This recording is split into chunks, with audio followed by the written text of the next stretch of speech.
This week on Post Call, our guest is Dr. Emily Silverman. She is the founder and the creator and the executive producer of the Nocturnists podcast. So excited to talk to Dr. Silverman. And Emi and I are going to have our conversations about articles that we read this week because, and mostly because, Medscape keeps putting out really cool stuff. So, Emi, how is Cambodia? It's good. It's still hot. I'm trying a lot of new foods. Yeah, I'm going to a lot of hotel buffets for work. I will say that.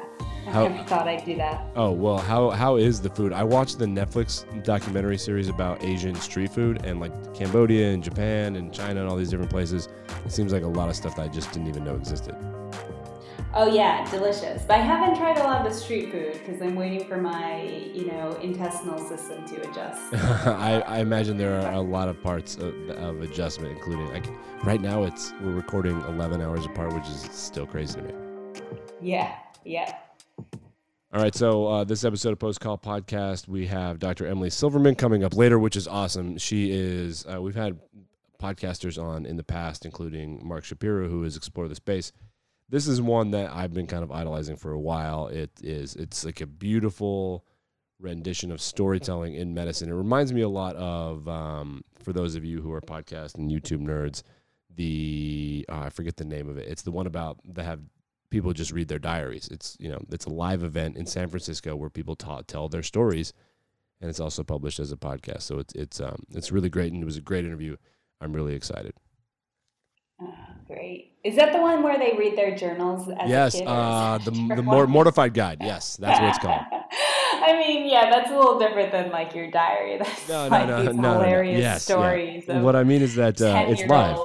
Yes. The Nocturnist is like a live event where you can go see it in San Francisco. Like the Moth. Yes. It's not that you're reading your pubescent I Kiss the Boy Next Door diary, which is a real thing.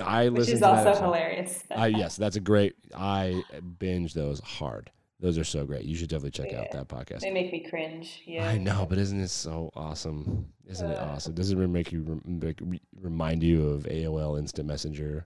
Oh. Yes. Times maybe better left not relived. That's true. But speaking of things left relived, we spoke about this earlier. I think one of the first episodes that you joined the show about NYU making med school possibly free or really lowering tuition free. Tuition free. That's right. Yeah, it was big news. And what I'll say is NYU wasn't the first. Cleveland Clinic, their Lerner College of Medicine, is very small. It's like 30 students, but they've been free for several years now. So now we are adding another one to the ranks. That's right. And of course, in New York, what you love about New York is you cannot be the only thing in New York. So you've got to be one-upped by somebody right around the corner. And that's what happened. No disrespect. While Cornell is giving tuition assistance, it's tuition free. And I think that proximity, I really do believe that in geography and kind of rivalry and stuff is how this kind of thing happens. But the movement seems to be gaining steam. Yeah, competition. So they have tuition free for people who qualify for financial aid. So it's not everyone, as NYU and Cleveland Clinic are doing, but it is definitely a step towards targeting the, more financially, the people who need more financial help. Yeah, which and they're doing it from. It says there is being funded through $160 million in donations from the Star Foundation, and the Maurice and Corin Greenberg, Joan and Sandy Weil, and the Weil Family Foundation. I think this is obviously really great especially because so hospitals that are in association with very renowned and wealthy universities do have the financial ability to kind of make this happen. I know that not all medical schools are, funded this way, but if you do have the opportunity to make this happen, you explore it, you think you get a lot more out of it, and what a freeing thing it can be for doctors of any age. I mean, you and I just got done talking about it. I mean, it would probably have changed what the first year or two after med school would have looked like for you.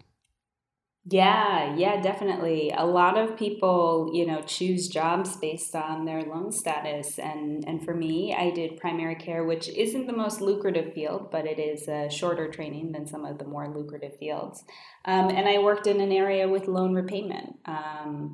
which is different than the 10-year program. It just means that being in an underserved area, a lot of states and the federal loan repayment will actually give people money over a span of 1 to 2 years. Right, and that, I mean, that's obviously like something that you need to consider. However, I think that this adds into, I mean, when you get down the road of going to burnout, but even if it's not burnout, just kind of career dissatisfaction. You know, millennial culture and, you know, people between the age of millennials and Generation X, people between 25 and 40 years old, this idea that work is hard and you don't want to save for anything, but at the same time, if you went to medical school and you graduated and you have your degree, you know you're capable of doing it, but these loans that are hanging around your neck kind of impact the decisions you're making, and then you feel you're stuck. I think that's the most weird sword hanging over your head, that you're stuck financially. You have to do the thing that is making you miserable, if it's making you miserable, in order to get unstuck legally, which is just crazy to me. Yeah. Yeah. And what I think everyone is kind of looking for out of these programs is we want to free up a lot of students so that they can make choices, ideally to go into underrepresented areas of medicine, particularly your primary care fields, your rural fields, where it is less lucrative salaries. Right. That said, who knows if these programs will actually help with that? Or if, you know, they'll just keep churning out proportionally more specialists. Yeah, I think so. And we'll get into how, like, what, you know, certain specialty participation numbers and who's matching where in a little bit. But I know that when I was in high school, and I wonder if when you were in high school, the football team was pretty good, and then I graduated and the football team was really good, and I had this weird tinge of jealousy. And I wonder if, and I could ask you, because you have lived this, if you're a recent graduate of one of these universities, you're a little jealous that you didn't get to experience this? Yes, no, overall, I think everyone of my colleagues has a big sense of pride to be coming from an institution that went ahead and made this leap of faith to do a really cool program. That's good. That you are a bigger person than I was when I was 19. But you were in high school and you had football envy or something. And I will say at the end of this, we're not mentioning a lot of other places. There is a long list of schools offering free tuition. Like we mentioned Cleveland Clinic, and Case Western, Columbia University, Vagelos, College of Physicians and Surgeons, UCLA, David Geffen School, Washington University, St. Louis, Kaiser Permanente, and University of Houston. Wow, that's a lot. That is a lot, and that's all over the country too, which is also something I pay attention to. That's good. Everybody in their own neck of the woods. That's great. All right, so I want to change up a little bit, and this is from MD Edge. We published this on all of the different websites. Women's residency and subspecialty choices are diverging. So, as we all know, there are more women in medical school, and that has been a trend for a while. That means there are going to be more female physicians, and that's going to change who's in which specialty. And what we're finding is that some specialties are seeing a bigger influx of women in the specialty, and some subspecialties as well, and some other subspecialties are not seeing the influx of women. So the conversation that I wanted to have with you was, should the subspecialties who are not seeing the biggest influx be recruiting more women, or is there a disconnect, or should people be just encouraged to pursue whatever they want, and these subspecialties are just outliers? Yes, great question. I think we definitely need to look into it because the most shocking one is cardiovascular disease and cardiology. Only have about 23% women right now, whereas endocrinology has a whopping 70-something percent. Yeah, that's the majority. So it was right at, it was like what, 40%, and then in the last 15 years, according to the data, or more than that, 25 years, it's 70%. Yeah, yeah, and so I think we really do need to ask, why is this happening, and is there something institutionally that's driving this that should be changed? Is it, who we look up to and who's modeling for us and who gets put in chair positions? Is it a lifestyle thing that some of the, more time-intensive subspecialties don't have proper family leave and lifestyle choices in place? So it was very interesting to see kind of the breakdown across specialties. Yeah, I always wonder about that because, like I said earlier, is it, who gets to decide, like, what maybe some and like, I always like how subspecialties recruit, and like people who love their work really want everyone else to love it, and I think perhaps some of these just had better recruitment from the top down, like you said, who's in the chair positions, who are the role models. So obviously these are subspecialties, but from internal medicine as a whole, as a residency, women made up 43.2% in 2016. That's up from 30% in 1991. Other specialties are not experiencing the same amount of, I would say, even growth. I know that surgery and subspecialties in surgery are not doing as well. But the cardiovascular disease subspecialty, that to me was shocking because it was abysmal before, and it's the only one that has not seen big growth. And while every other subspecialty seems to have, but it did double, Yeah. which is another thing. Is it on the right path, or is it just still too low? Yeah, no, it still looks to be lagging. And you look at the three specialties they list being least representative of women is GI, pulmonary care, and cardiovascular. And that's where, that's where your procedures are, and that's where a lot of the high reimbursements and the money is. So it's Right. not just, this random group of specialties. It's actually related to probably the salary you can make on them. Yeah, absolutely. And then, which, everybody wants to be able to do that. If you, you should follow your heart and your desire when you're treating the patient population you want to treat, but people should be being, paid equally and pursuing those things if they want to pursue them. So, I mean, that's a great observation. I didn't know that. Yeah, yeah, yeah. Yeah, but I do hope that some of the residency or the fellowship program directors are looking at this data, and they should be. I mean, to have 1 in 5 women is something that you should be paying attention to, and figuring out how to even that out. And same with Especially, endocrinology, which is 7 in 10 yes. women. How to Yeah. make it more appealing to the male population. Right. Whenever there's a big swing like that, I couldn't agree with you more. I just want to touch on this real quickly. This is also from Medscape. Can video games trigger dangerous arrhythmias? Well, this is getting all scientific. I can tell you, as someone who has gamed, yeah, it can really screw up with the way that your blood and your heart works. Believe Yeah, no, and it goes into, we all know, exercise and sports for people with long QT syndrome or who are what's the word, more have a predilection towards arrhythmias. Sure. They give 3 case studies of young boys who are playing video games and in a moment of glory will pass out. And are later found to have dangerous arrhythmias. So there's something about, they don't give the video game, but what's that new one where you walk around and people play it all the time? Dude, what are you talking about? Fortnite? Yes, Come yes, on yes, now.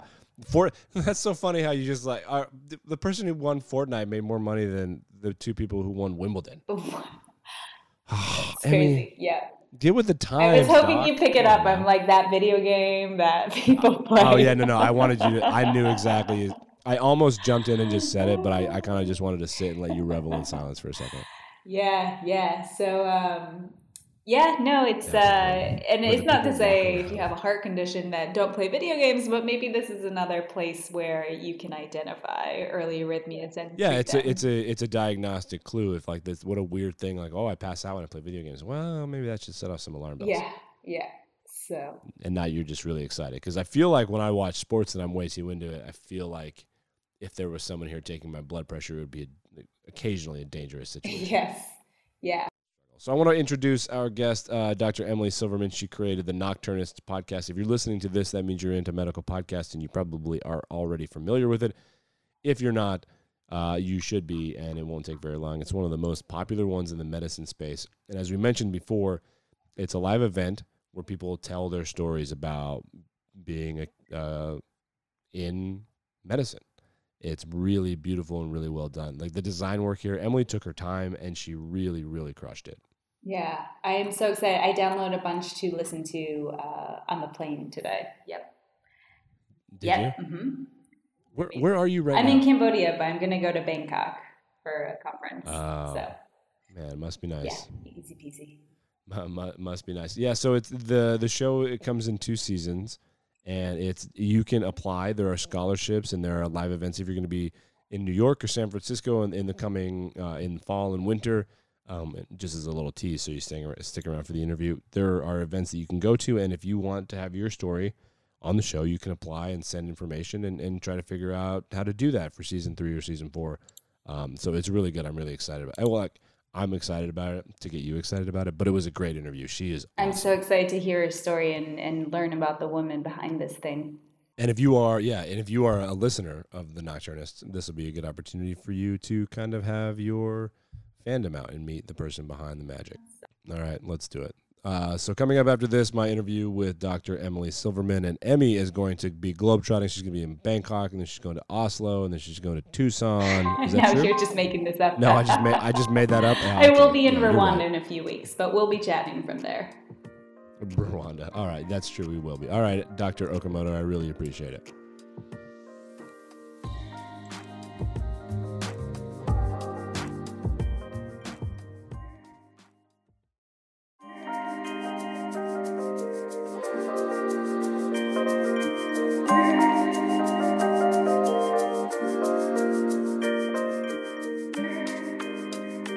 Welcome back to the Post Call Podcast. It's time now for the interview portion of our show, and this is someone this week that has been recommended to me many times. It is Dr. Emily Silverman, who is the creator and host of the Nocturnists podcast, which is a storytelling podcast about the world of medicine. Dr. Silverman, welcome aboard. Hi, thanks so much for having me. Thank you. This is really intense, this Nocturnist thing. You're doing a really good job. It's very artsy, very cool, and the shows are so interesting and so cool. Would you just tell me about the show and how it started? Sure, yeah. The show started when I was in residency, and I felt a little bit like my creative side was dying a slow death. And I was really committed to reconnecting with that side of myself, and was trying to figure out what that was going to look like, whether it would be writing or photography and film, all different things that I had been interested in my kind of high school and college and even med school years. And then I went to see a live taping of The Moth, which I had never been to before, which some of your listeners may be familiar. It's a very popular both live show and storytelling podcast. And it was this magical night where they picked names out of a hat and people went up on stage and they told stories, and some of them were more coherent than others, but I think the spontaneity of it and the rawness of it and also the community gathering aspect of it was really powerful. And I kind of decided at that point that I wanted to do the same thing for healthcare, for doctors specifically. And then I started to look around San Francisco to see if I could rent any spaces, and eventually settled on this little theater called the Shelton Theater, which has 80 seats. We did 3 shows there, I think maybe 4, and we're fortunate enough to get a write-up in the San Francisco Chronicle pretty early on, and we're selling it out. And, we picked themes and had people submit stories related to those themes. And initially there was no coaching, but over the course of the project started to develop what is now a pretty robust selection and coaching process to support the storytellers. Mm-hmm. And then eventually there was so much demand that we upgraded to a larger theater, the Brava Theater in the Mission, which holds 360 seats. And that theater started to fill up. And I don't know, I think it just snowballed from there. And I think it did because there's just this hunger in my mind in the healthcare community to kind of re-engage with themselves and with their work through this more artistic and narrative lens. And storytelling is cathartic, but it's also fun. And it's a night on the town. You can dress up, you can bring a date, there's booze. And it's just been a really nice evolution over time. That sounds like I'm trying to put myself in your brain here. So from what I understand, you go to this cool thing and the whole time you're into it, but in the back of your mind, like, I could totally do this. I could totally do this for these people. This doesn't exist. Does this exist? I'll Google it. I bet I can do it. And then you take the first step. You see if there's a space. You see about equipment. and it just keeps going from there. But people underestimate how difficult it is to get a podcast off the ground. I know that here we're a professional media company, but setting up your website, the RSS feeds, and then it's a live show. It's just crazy. So I mean, I imagine there were many times when you're like, I still want to do this, but I need to put it on the back burner. How did you keep the momentum going? Yeah. When I was in residency, as I mentioned, I was feeling pretty burned out, might even say depressed. And at the time, the project really was not draining me. It was sustaining me. In fact, it almost felt like a life raft. It felt like I was in survival mode, and this project I was kind of clinging to survive. And I don't know that I could have gotten through residency without it. So that's, it was really keeping me going as a resident. Once I got out of residency, and now I'm a little over 2 years into attendinghood, as is appropriate, the schedule relaxes a little bit and you start to get your life back. And at that point, the project stopped feeling like a life raft, which I think is good. Yeah, probably. Because it meant that I was safer. And then started to feel definitely more like something that was taking energy away. Just because, like you said, it is a ton of work to run a live show and to run a podcast, much more, I think, than I realized when I was starting out. And so that's an ongoing struggle for me, especially because it's very difficult to get funding for this kind of work. Sure. Especially in the world of academic medicine, it's really tough to convince people that the medical humanities matters. People care a lot about the heart and the lungs and the liver and the kidneys. When you're talking about things like the soul, kind of the wallet's closed for some reason. And so what I ended up doing was going down on my time. So I started my job at 100% full time and then realized that was not sustainable. So I made the decision to go down to 80% full time, and I did take a pay cut in order to facilitate that. And I'm continuing to work at 80%. And, theoretically, my clinical work is 80% and the Nocturnist is 20%. But in reality, the Nocturnist is more like another 80%. Mm-hmm. So I kind of feel like I'm working at 160% all the time. And my job now is much more strategic in trying to mobilize support in the form of funding and also hiring and kind of outsourcing certain tasks and responsibilities to other people, which has been exciting for me because it's forced me to identify people in the realm of radio production and development and fundraising and really just opening up the landscape to all of these different parts of business, really, and media that I didn't know about before. And I'm still learning and I'm still kind of chugging away at 160%. But I'm hoping it doesn't last forever, and hopefully I can strike a better balance soon. But sure. TBD.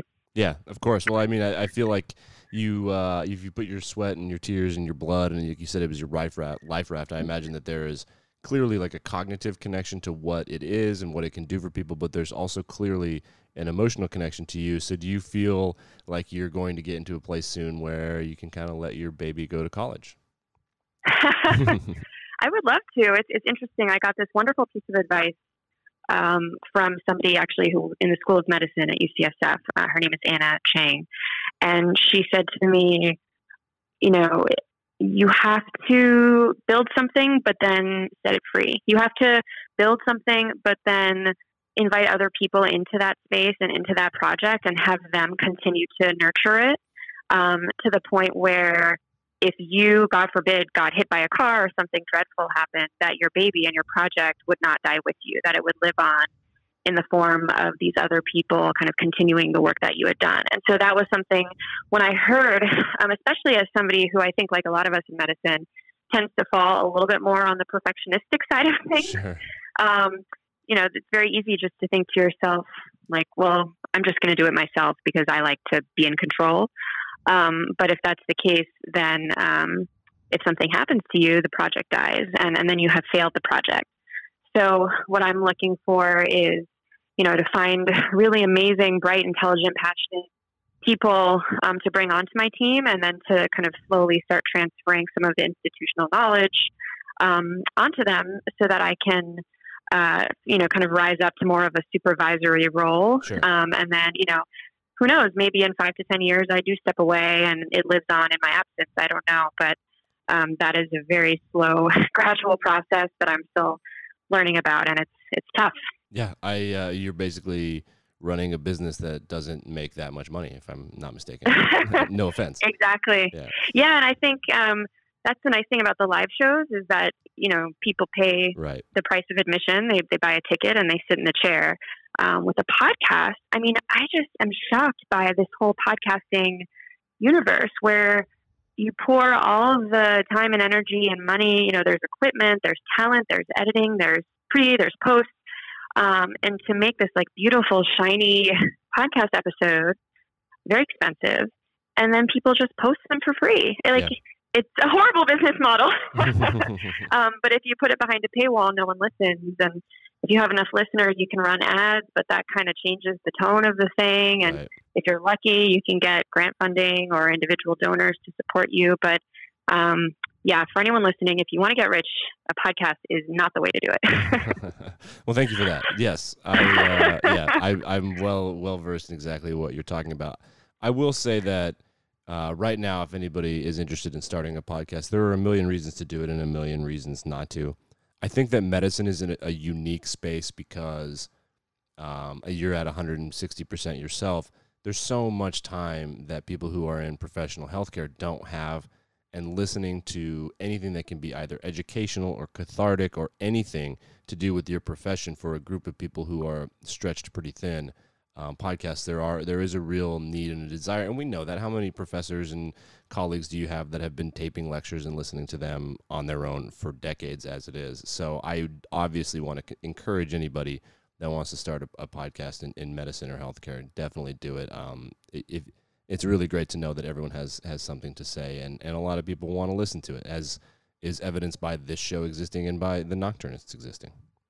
Absolutely. Yeah. I think, I don't mean to discourage anyone too much. I think there are, if it's not a financial reward, there are so many other rewards in the form of just kind of intellectual and emotional catharsis and creative satisfaction. And also there's a huge networking potential. Sure. If you have like your show, I'm sure you email people and ask them to come on and they say yes. And then you get, access to them and you can kind of build a network and really kind of learn more about the amazing people in healthcare and what they're doing and how they're making healthcare better. And that can, springboard many other opportunities down the road. So lots of wonderful benefits of running a podcast, that's for sure. Yeah, absolutely. I find your show, switching gears a little bit here, I find your show to be one aspect of a larger movement that it's clearly happening in medicine, which is, as you mentioned, this narrative, storytelling, anecdotal part of like the humanistic side.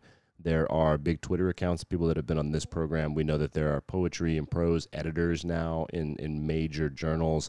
And people, they cite data and it becomes all around. It's very good essay work. And I think that, in my opinion, as a non-doctor, that's sort of possibly been missing forever. And now things like the Nocturnists and things like the editors and poetry at JAMA or the New England Journal of Medicine are making a big splash because they're being successful. That means to me that people have been sort of aching for that. I agree. I think people have been aching for that, and I'm not sure why we got so off track. I mean, medicine is so fragmented and so dysfunctional and so faceless at times that it's not surprising to me that patients would come away from their interactions with the healthcare system really just not feeling seen and feeling dissatisfied. And it also makes sense to me that the physicians would come away not feeling satisfied either, because they didn't go into medicine to be a data entry specialist. They didn't go into medicine to be fighting with insurance companies about a prior auth for a medication. They didn't go into medicine to see 25 patients in a day and only have like 2 minutes to spend with each one. They went into medicine, mostly out of a love of biomedical science and a desire to connect with people and help them heal and get better. And our system just isn't set up for that. And I don't know, I've been thinking a lot just about our society and what it values and what it doesn't value and what the market values, and this focus on kind of productivity and profit and money. Healthcare does a really good job of sucking up money and making money. And so if that's what the system is designed to do, that's what it'll do. But I think it does that at the expense of, what its purpose really was to begin with, which is to heal one another and connect with one another. Sure. And there are so many different aspects of doctoring that are incredibly healing and incredibly therapeutic and have nothing to do with a biomedical like device or, those things are all really important. But just the act of sitting in an exam room and listening to a patient express their doubts and their vulnerabilities and their fears about the future, and just kind of holding that uncertainty with them, even if you don't know what the diagnosis is or what the prognosis is, just that act of making them feel seen and heard is extremely therapeutic and valuable, but you can't bill for that. And Right. So I think we're kind of coming to this spiritual crisis in medicine where we're having to figure out, how do we shift the emphasis away from money and productivity and back toward human connection. Yeah, I agree. I will say this, that as I start to think about, and I've been working in medical media now for a handful of years, nothing spectacular, I am a backer of the idea that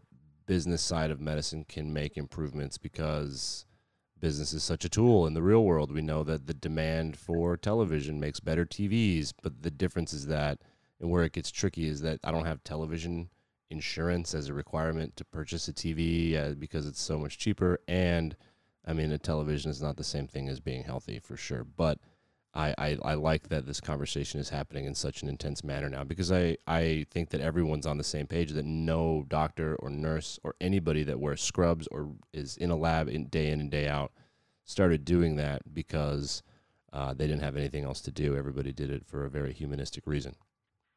Yeah, totally. I think as much as business is the problem, it can also be the solution. Like you see it's interesting how you see these like little mini businesses springing up to fill in the cracks, like the whole business of like medical scribes, Right, exactly. like hiring people to write the notes for doctors. Like that's the new thing that's happening in order to fill a crack in the system. Or I was recently listening to a really great podcast called An Arm and a Leg, all about healthcare costs, and specifically an entire episode about insulin and how the insulin costs are being ratcheted up, and how people are really like diabetics are rationing their insulin and, coming into the hospital in DKA because of this, and how there are these like, there was this great episode where in Oakland, there's this like little ragtag team of scientists who are trying to do like home brewed insulin to create like sustainable, affordable insulin for their local community, which, I'm going to withhold judgment on whether Sure. that's safe and appropriate. Sure. But I think it's a really interesting case study in how human beings adapt to conditions of stress, and how, innovation can pop up in the most unexpected places. Absolutely. I couldn't agree more. The other thing that I'll say is that, in my opinion, and I just have these conversations with my colleagues and friends, I would have loved to go to medical school without going to get a degree. Like for my current position, I would love to have some of the knowledge that 2 or 3 years without maybe the clinical rotations, like a non-MD or DO track, so that I can know what's going on. And because I see things in a different way, and I'm clearly media, PR, that kind of aspect. But like you mentioned earlier, the perfectionism attitude, they just kind of grind, get into med school. I think it kind of has over the years maybe shut off different perspectives. And I always use this example on this show. I worked at Thomas Jefferson University Hospital with a guy named Doug, and Doug loves documentation. He loves processes and stuff, and he can drastically impact the productivity of a clinic and take work off of people's plates by doing something that he wants to do and that the people who were doing it didn't want to do. Those people exist, but those bridges haven't been built, and I think that humanistic narrative storytelling is how it's going to get done. People are kind of opening their brains a little bit. Yeah, and I love your idea, this like hybrid degree you're talking about. I would like, love that. If I could, what would it? Oh yeah, if I could go without getting the debt and be like, I won't get the debt, but I also won't have the degree or the expertise, and I won't do rotations. I would be all anatomy, ethics, history, all of that. I'd be all about it. Pharmacology. I wish I knew all that stuff for my job. Yeah. I mean, I sometimes wonder, what would it mean for the electronic medical record engineers, the computer engineers who are building the software? Right. What would it mean for them to, shadow doctors for a month? Or what would it mean for a healthcare insurance company to shadow a doctor for a month? Or for a hospital administrator who does not have an MD to shadow a doctor for a month? Like, I just think there's so much that can be learned from what it really is like, where the rubber meets the road. Sure. That could inform policy decisions. But instead, you often have these clinicians on the one hand who are kind of so deep in the trenches that they can't even see the big picture because they're too exhausted.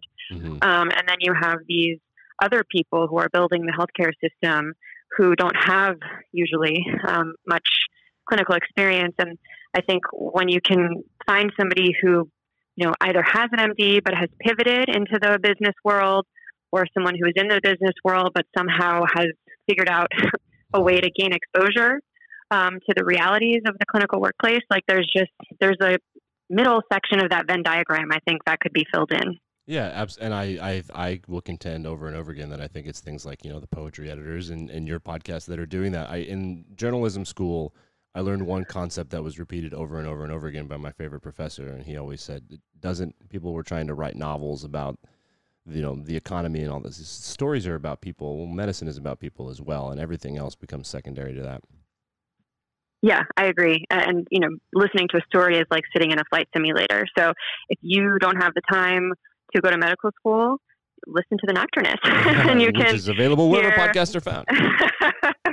And hear what it's like. Because, it's probably the closest thing to doing it is listening to stories from people who are doing it.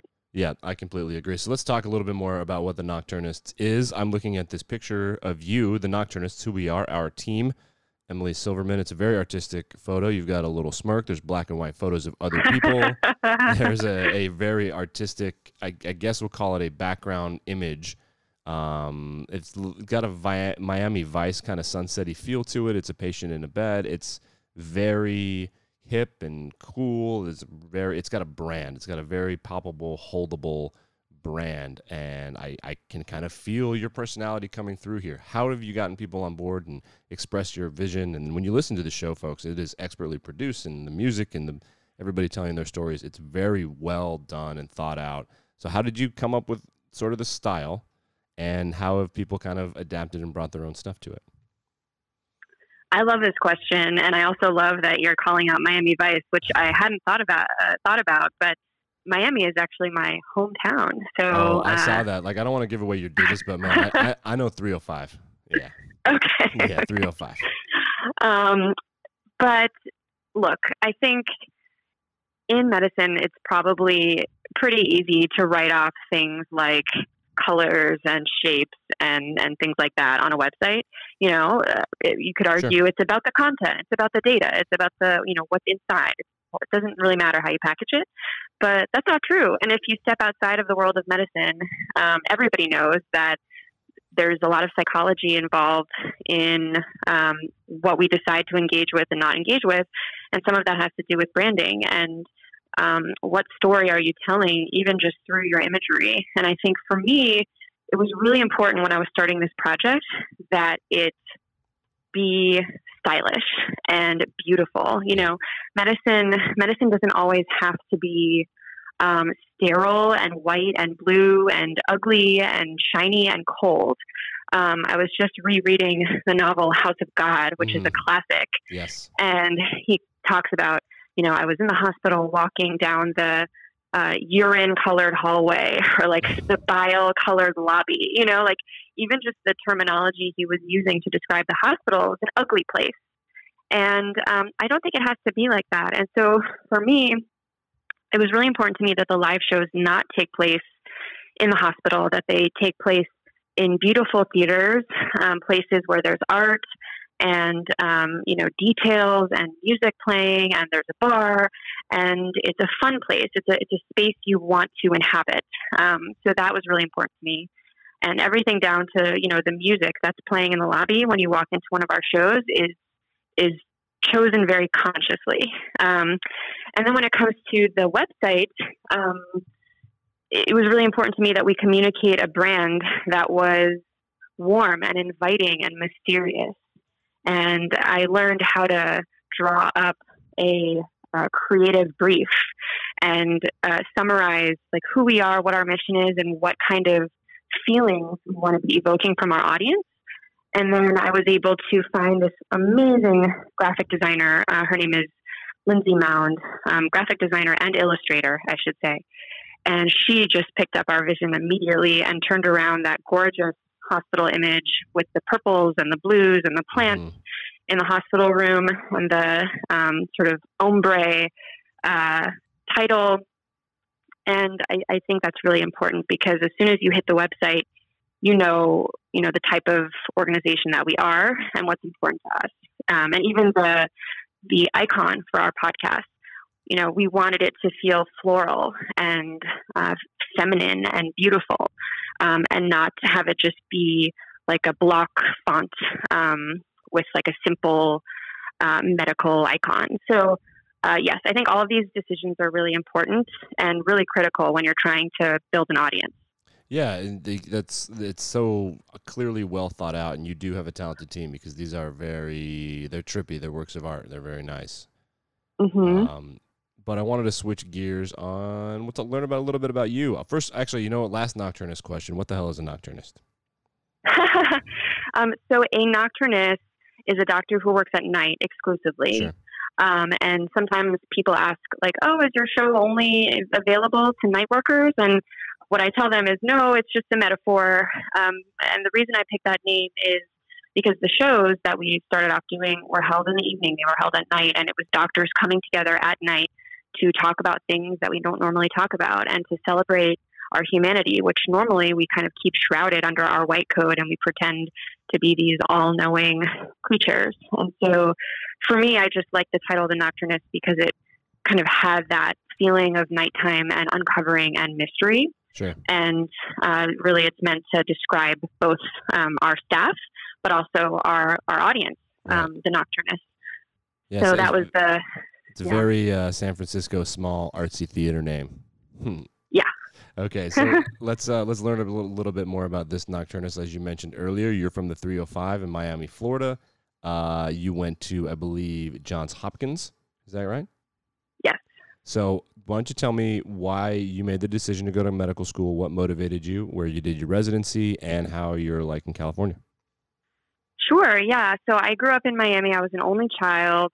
My parents adopted me when they were in their early 40s, so a little bit of a different family.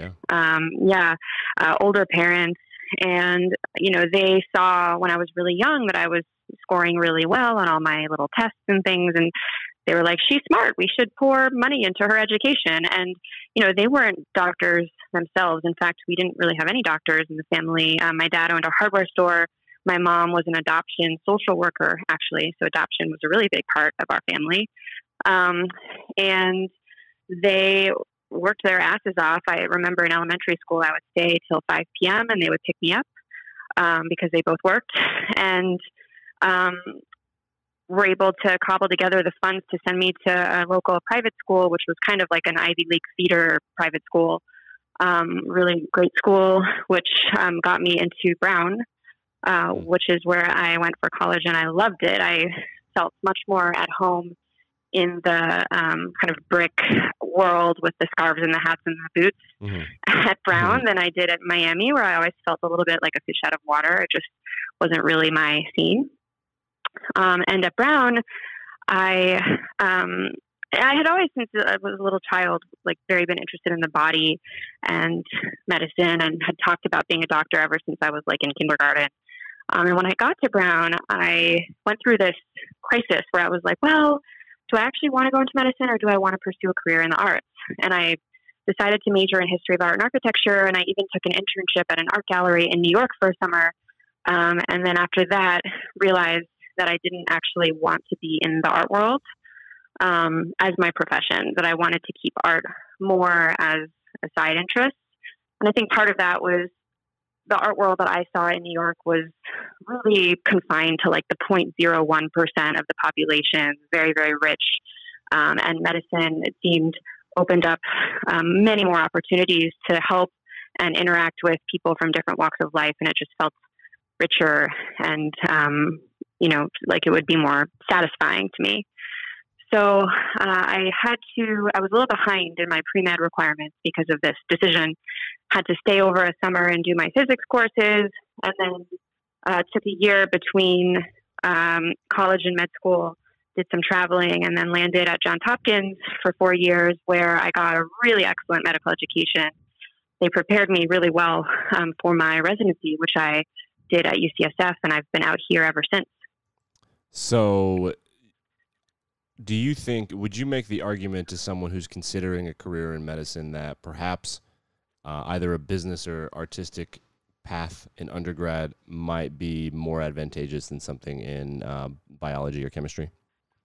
I think it depends on who you are. I think if you're lighting up in the research lab, like if you want to be working with cell lines and curing neurodegenerative diseases and publishing papers in Cell or Nature or whatever, go for that MD or go for that bachelor's in chemistry or biology, or get that PhD, or, you know, follow your dreams in the basic science. I think basic scientists I find so brilliant and fascinating, and they've added so much to medicine and to society. And I don't know, I'm in awe of basic scientists. I tried a little bit of basic science myself when I was in med school, and it became very clear very quickly that I was not good at it and didn't like it.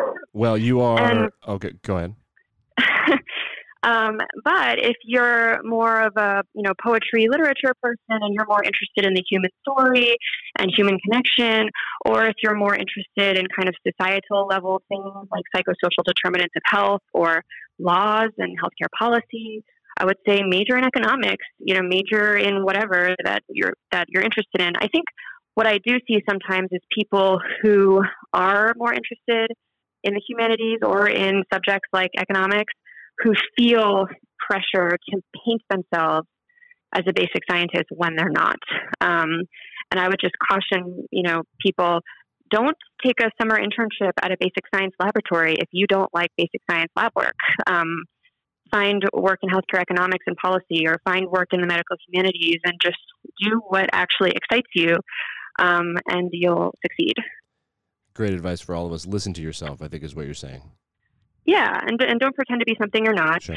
And I think even in medical school, people feel like they have to do certain types of research to get ahead and to get the residency they want, or in residency, they feel like they have to do certain types of research to get the fellowship they want.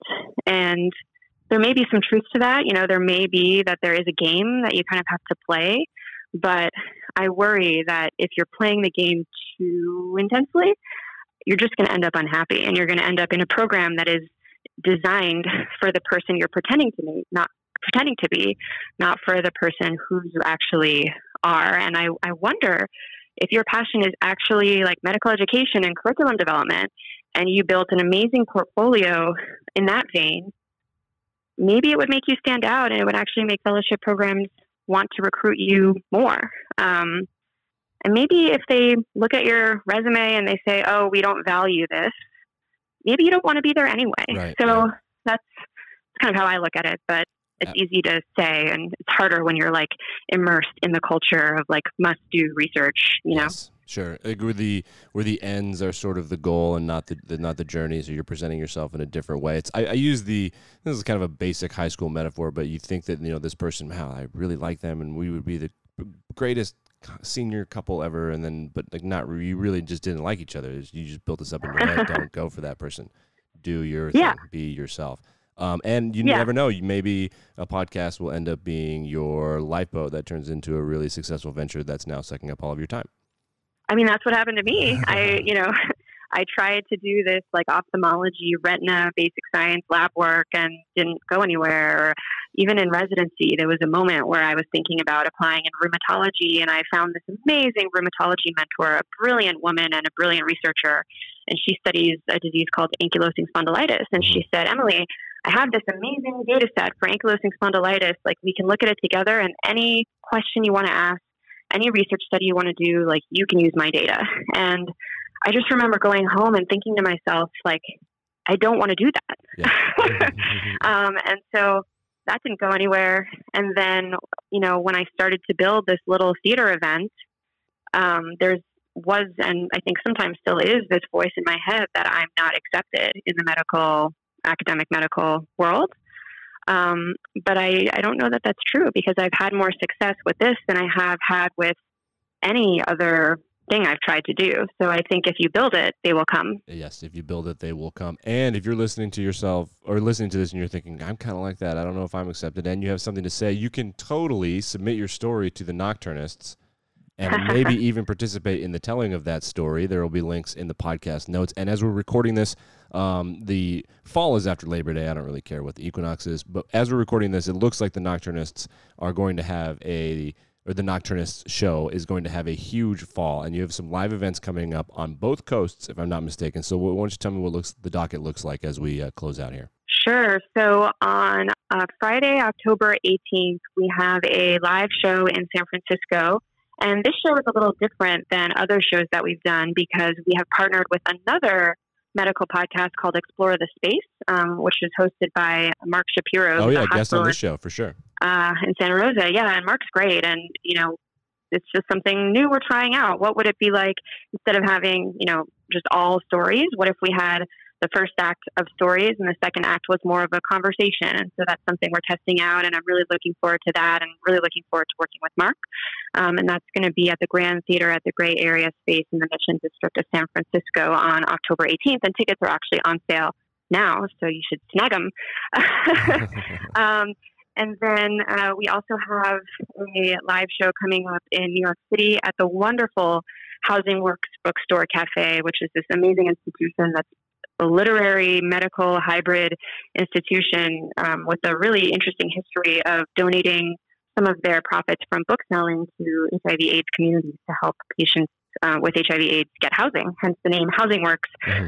So very rare to find a event space that has connections to both literature and medicine. It just seems like the perfect fit for us. And tickets haven't gone on sale for that show yet. But we haven't even put out the call for submissions for that show yet. So if you subscribe to our newsletter, once we pick the theme and put out the call for submissions, you can send in your story and maybe even get selected to tell your story at that show. And then we have another show in San Francisco on January 16th, which is at a really amazing venue. And I don't think I can say what venue it is yet because we still have to iron out the details. Sure. But that's going to be, I think, probably our biggest show yet. Hint, hint, Google venues in San Francisco. I think I have. And then we have also a much smaller local community event going on October 10th at the Beta Brand store in the Mission. And that is going to be a conversation between me and physician writer Louise Aronson, who just came out with this New York Times bestselling book called Elderhood, which is all about aging and how we think about aging, both, as a society, but also as physicians and as a healthcare industry.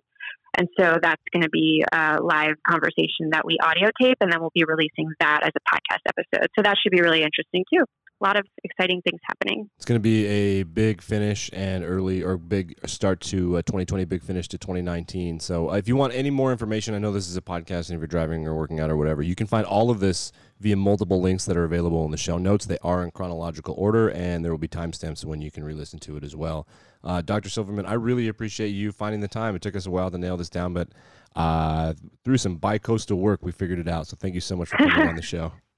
It's such a pleasure, and thanks so much for having such a wonderful talk show and having such great guests. I can't wait to listen more. I really appreciate it. Oh, yeah, one of our first episodes, Samuel Shem, the original, it was like a 2-hour conversation. He just wanted to tell all the stories. It was really great. Highly recommend that episode. Oh, my goodness.